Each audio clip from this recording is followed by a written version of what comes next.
Okay, so the thing is with soap is all of it is detergent.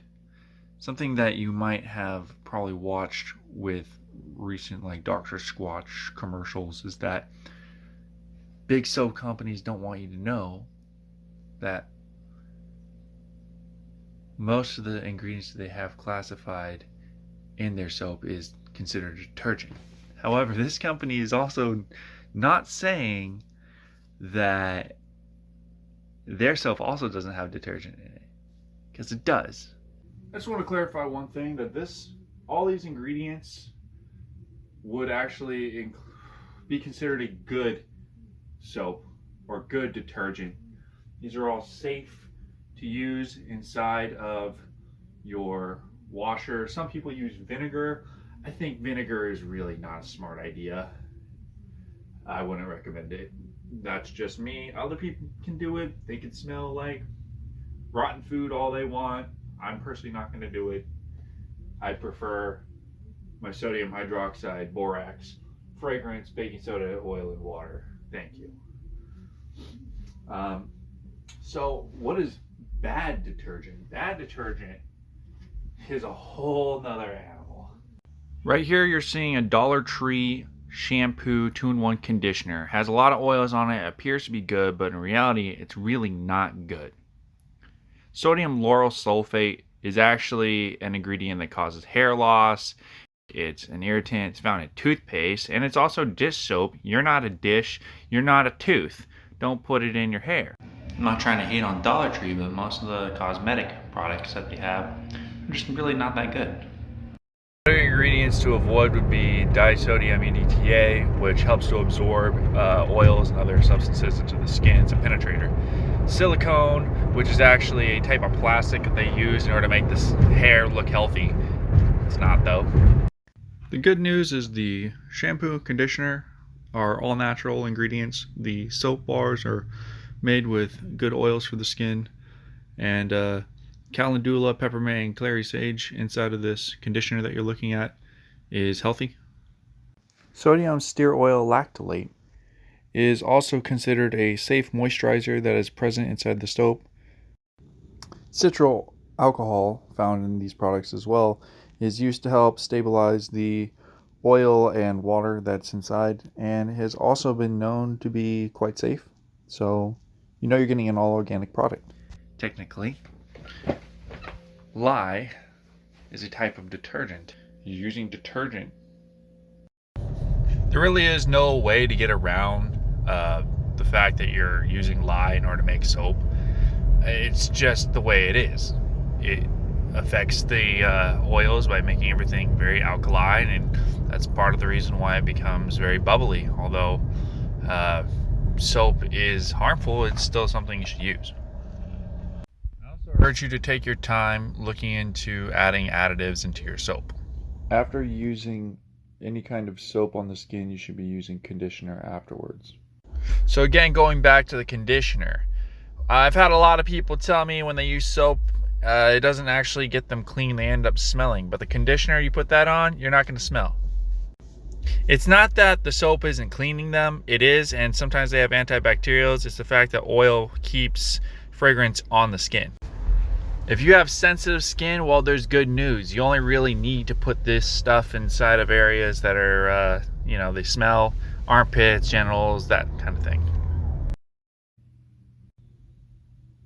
It is about the ingredients that you add to the soap that acts towards cleaning you, not the alkalines in the soap. The alkalines in the soap hurt you, they burn you. But what you should be doing is you should be using the right soap in the right areas in order to clean you.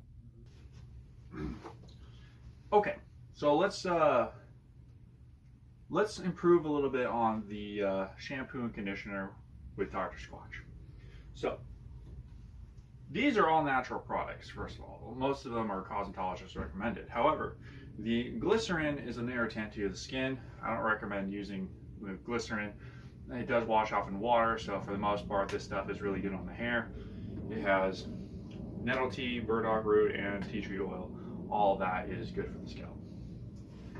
But The conditioner, on the other hand, which has calendula oil, which is good, and then has clary sage, which is good. The peppermint is a little bit too strong, and you probably want to use that as a type 2 body conditioner instead, and I'll talk about that later. Really what you want to do for the scalp is use an argan oil, or if you don't like argan oil because it's not really that good on the face because it's a little too thick, you can use marula oil on the face, which is good for the skin because it's also anti-aging, especially when using it at nighttime. Don't use it during the day, but you can use it on the scalp and it'll be okay. Keeps your hair nice and conditioned, looking like it was freshly gelled. This is all good stuff. Even jojoba oil, which matches the skin oil of your face, natural pH level. All of it's really, really good stuff. So let's talk about body wash. Body wash, you have type 1, 2, 3, and 4 body wash. Type 1 is your face. Let's talk about that. So for your face, you have a few options. Like I said, you can use jojoba and marula oil, which are good for your face. By converting them into a soap, you can use that in order to wash away dirty oils on your face. This is good for oily skin, or for people that use a face mask, which is an oil-based anti-aging mask that they use at nighttime, and they want to follow up with face soap. This is all very good to use face soap. So after you're done using face soap, you want to use sunscreen and then protect your face from the sun's harmful rays. It's best to use a water-based sunscreen because water-based sunscreen, although it's not waterproof and doesn't stay on your face as long, you have to reapply the zinc oxide anyway every like 20 minutes to an hour. So you might as well just use a water-based because it's going to be healthier on your skin than an oil-based any day. But if you're obviously going swimming, maybe you want to consider an oil-based, in which case you can use the marula oil or the jojoba oil mixed with a little bit of the soap. So then you have type 2. These areas need to be kept clean the most. These are the armpits and the genital areas. You have to clean these or you're going to smell. And people are going to think you never took a shower. So the problem with Mama's Little Man soap and his method is he'll just take a bottle of body wash, rub it all over his body, including his armpits, and scrub everything really well. Think he's clean, really he's not. And that's because even though the anti-pigmentary system is really good at, keeping the hair clean, it can't keep the armpits and the genital areas clean because there's a lot of sweat, especially since we're wearing clothes every day, things like that. We're constantly exposed to bacteria. These areas are going to smell. So that is why you're going to want to use Dr Squatch shampoo in these areas, and perhaps a pine tar soap bar. The pine tar soap is really good because it has the peppermint, it has the tea tree oil, it has the charcoal. All that is really good for fighting off bacteria and cleaning. So following up with that, you want to use the conditioner. This is really good for your hair, balances the pH, and has peppermint, which kills off bacteria. This is when you want to use the peppermint because these areas are not exposed to your face. The more you use antibacterials on your body, the less effective they're going to be, and the more you're going to age. So try to just use this stuff and all the antibacterial stuff in the areas that you need it the most, type 2 body wash areas. Then you have type 3. Type 3 citrus body wash is a lighter cleaning solution that probably cleans you better than milk soap, and this is because of the citric acid. It can kill some of the bacteria for you. In fact, there are some cleaning products that use citric acid. So citrus body is actually really good because it also, the smell of it is cognitively enhancing. You don't want to use type 3 though on the face. In fact, all of these soaps I wouldn't recommend mixing in other parts of the body. Like I said, type 2 can irritate the body over time, so you want to just use it in the areas that it's needed. Type 1, the face, citrus soap actually can do harm to the face because it makes the face more vulnerable, and the skin in general, to UV rays, UVA and B. So citrus body should only be used on the body. And pine tar, we just want to keep it in areas where there's the most bacteria, because if you use it in other areas, over time your body's not going to be able to fight off bacteria on its own. Finally, you have type 4, which is the feet. You can use type 3 soap or type 2 if like your feet are like infected or they really smell and they haven't been washed in a while. and you can use type 2. But most of the time, if you wash all the time, like every day or every other day at least, you can use type 3, and this will clean the feet just fine.